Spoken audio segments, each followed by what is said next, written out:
Donna, just to start, can you explain to me what your role is? Donna Curtis. I'm executive director of Shreveport Green. We are a nonprofit in Shreveport. We're 31, almost 32 years old, and we've been cleaning parks, streets, rivers, bayous, planting trees, planting community gardens, harvesting vegetables, mobile marketing all over the community, and really concentrating on the environment. And so this is one of our big cleanups. We do it twice a year, and we work closely with the city. The city's a huge partner, very valuable partner, and we're so grateful and so excited about it. So, how many years has the cleanup been going on for? well, we started out in 1990 with the Glad Bagathon, and that segued into the Great American Cleanup, and that has now segued into our citywide cleanup. And also we work with Keep Louisiana Beautiful and do the big cleanup, So is every this spring with them. Would it be incorrect to say that you guys have been working on this for like a little over 3 decades? Yes. Oh, that makes me sound old, but yes, yes, that's 3 it. decades of hard work. The fact that residents come out twice a year to really clean up their city, what does that tell you about how much people care about where they live here? It is so interesting. It tells me a great deal about how they care and what they care about. And they care about clean communities. We've had a group of volunteers that have volunteered every year for over 3 decades. And they come back, their churches, their neighborhood groups, their Boy Scout troops that have segued through the years. And then sometimes those young Boy Scouts have come back as fathers and have their young children out there cleaning up. We have fraternities, we have school groups, we have university groups, churches all over the community. They care about what it looks like. They understand why we need a clean community, and it's very rewarding. Why is having a clean community so important for Shreveport if the city wants to continue to progress into the future? That's exactly the reason. We need to progress. We have people coming to look at Shreveport every day to either place their business here, to start a business, to decide if they're going to continue doing work here. So litter and an unclean community is so detrimental. It affects economic development is the number one thing I talk about. I have a list of about 12 consequences of litter problems. First of all, it's economic development. It impacts our economic development. It impacts the way we feel about our city. So psychologically, it impacts us. If you can imagine, there's an area in Shreveport where every day some of the residents have to go by this illegal dump site to get into their neighborhood every day. It cleaned and people go back and continue dumping. That's a big problem. It makes them feel bad. It affects you personally. It affects the crime, because if you've got a lot of litter, it shows that people in that area don't care and nobody's watching. So we can go in and do what we want to do because nobody cares anyway. It's a whole plethora of things why litter affects. It's unsanitary. We've just cleaned out a big bayou around here, cleaned out almost a ton of debris in a quarter mile of the bayou, and it's unhealthy. It causes, if you've got discarded tires, it breeds mosquitoes. If you've got if people are pouring or throwing away oil, used oil containers or anything like that, it impacts the water and impacts the wildlife. We've all seen pictures of the ducks with the 6-pack ring around their neck, that kind of thing. So litter is very detrimental to the community. There we go. Do you think in many ways having a clean city helps build hope in a community?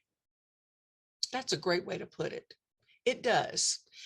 It makes people feel better about themselves. Psychologically, it's a huge impact. And I think it does. When they see people, when they see us cleaning up the city and getting it clean, it makes them feel that we're doing something right. We're doing something that has a good outcome, that impacts everybody. That's the main thing. We want it. A clean city impacts everyone, from the child walking to school to the people coming to found a new business here, to people just enjoying their parks and neighborhood and rivers. All of that, it impacts everything. You've been doing this for decades, so obviously you care deeply about how clean the city of Shreveport is. How frustrating is it for you to see all this trash still out in the streets, in the bayous, affecting these neighborhoods? It's very frustrating. It's like we can't learn. It's that the youth in the neighborhoods, we work with them in the schools, trying to start at a very early age, telling them it's wrong. But the message out there, if people don't pick up after themselves, and if they don't show a sense of responsibility for what they buy, what they eat, where they and how they discard it, if we can't get them to understand that, then we're never going to get it. And we, over the years, that message, we pounded into their heads as young children, as adults. It's so difficult to get people to change their habits. And it's learned in the home. So we've been working in the neighborhoods for 29 years. I mean, we've had an organized neighborhood program for 29, almost 30 years, where we work with this and explain to them, but it's still, they've got to, where our litter starts, there are 7 sources of litter. It can be that you don't put your garbage can out right, and some flies out before the garbage men come by, or if you don't contain it right and it flies out. If you don't put a tarp over the back of your pickup and you throw your fast food bag in the back, that'll blow out. If our big hauling trucks don't cover their load, or the garbage trucks don't cover the vent in the top of their car, it blows out. We're now doing a big illegal dump site assessment and cleanup. As the dump sites if we don't have an opportunity for dispose of in some other way, the dump sites fill up. And I'm not saying it's the city's responsibility, it's an individual responsibility, and it starts there. It starts with them. And that's the hardest thing, is to get people to change the habits. From the most littered thing in America is a cigarette butt. And we have a program for that. We have cigarette butt containers all over with a message on it. But it's still difficult to get the people who've been used to flicking their butts all these years to change it. What are some things that we can do on a daily basis to bring positive change into our city and to make it a cleaner place to live? Because obviously it's important that the city gathers together a couple of times a year to really dedicate their day to cleaning up. But it seems like this is an issue that we should be really thinking about just as we go about our daily lives. Absolutely. Have a litter bag in your car to contain litter. That's the number one thing, especially if you have children. We'd be glad to share. We have so many here, several different kinds. Love to share our litter bags with the community. Another thing is that when you do your garbage, make sure your garbage is correctly encased in a plastic bag, or at least contained somewhere so it doesn't blow out when the garbage people come. Tarp your truck, put a tarp, or don't throw anything in the back of your truck that it's going to blow out. If you're taking a walk, I walk my dog at least once a day. When I take a litter bag with me, if I see if I'm walking down the street and I'll pick it up and put it in my litter bag. It's easy.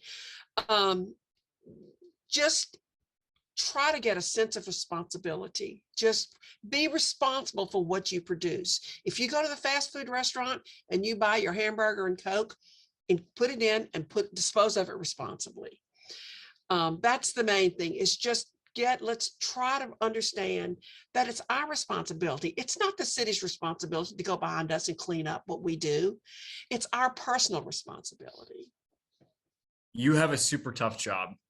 I can imagine it's probably pretty challenging for you to keep morale high on certain days. What keeps you motivated, though, to keep pushing forward to bring about change in our community? We have so many wonderful, responsive, caring citizens out there that I work with every day.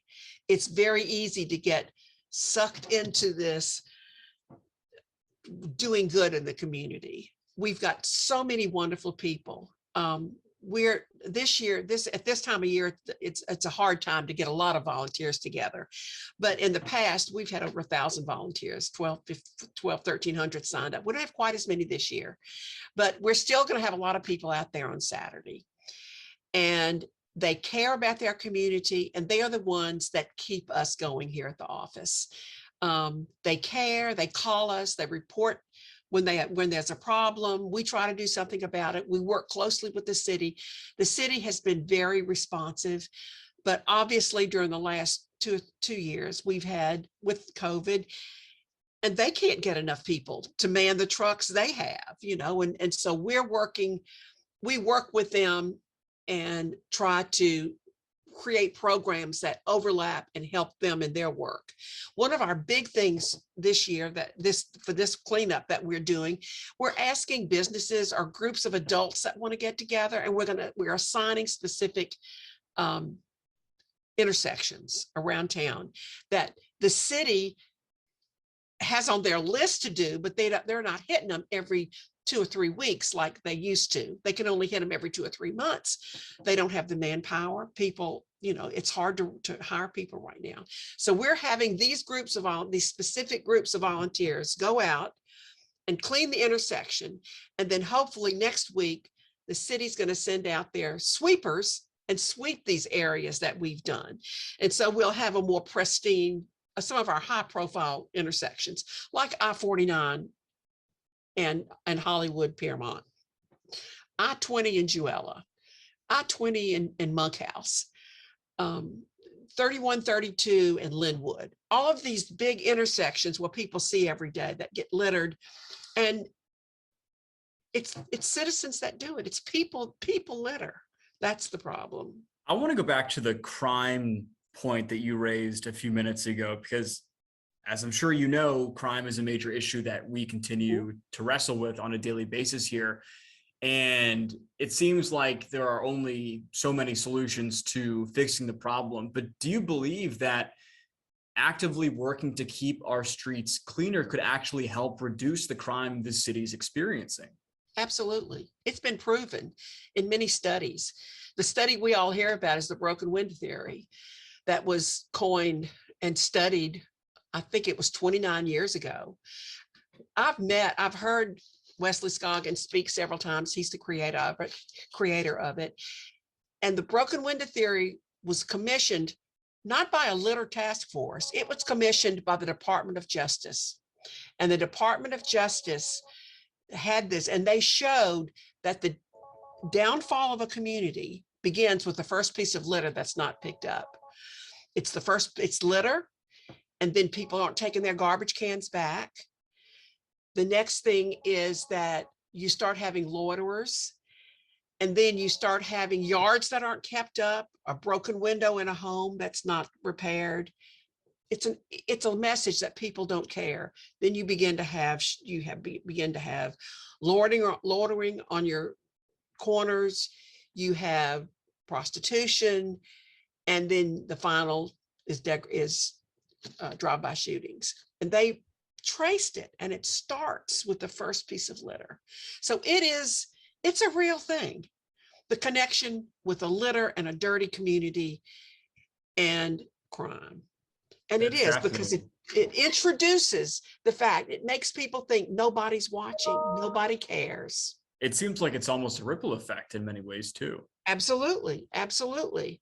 And we see it, and it's frightening, but we can do this. And this is something people can do. Volunteers can come out and help the city keep it clean. Of course, that's the aftermath. The real story is, don't put it down in the first place. It's so much more expensive to have to go clean it up than it is to educate people on the front end and say, just dispose of it properly. Do the right thing. So I want to ask you just a couple contextual questions. How many groups of people do y'all have signed up this year? We have, right now, we have 26 people, 26 groups. And we're probably at about 300 people. And can folks still sign up? Oh, absolutely. I'll sign them up to the last minute. Perfect. I'll be here all day Friday and all day Wednesday, Thursday, and Friday. We're handing out our bags and t-shirts and everything for the next 3 days, next 2 days. And then Friday, of course, I'll be picking up all the others that have called in and getting them all worked out and all their equipment and supplies. And they can call me to the last minute. I love it. Well, hey, Donna Curtis, thank you so much for all you do in our community. I really appreciate it. I think this is one of those issues that is often overlooked, but needs to be highlighted more. So I'm looking forward to a cleaner city come Sunday. Absolutely. Let's look and see. I'm sure it'll be a lot cleaner.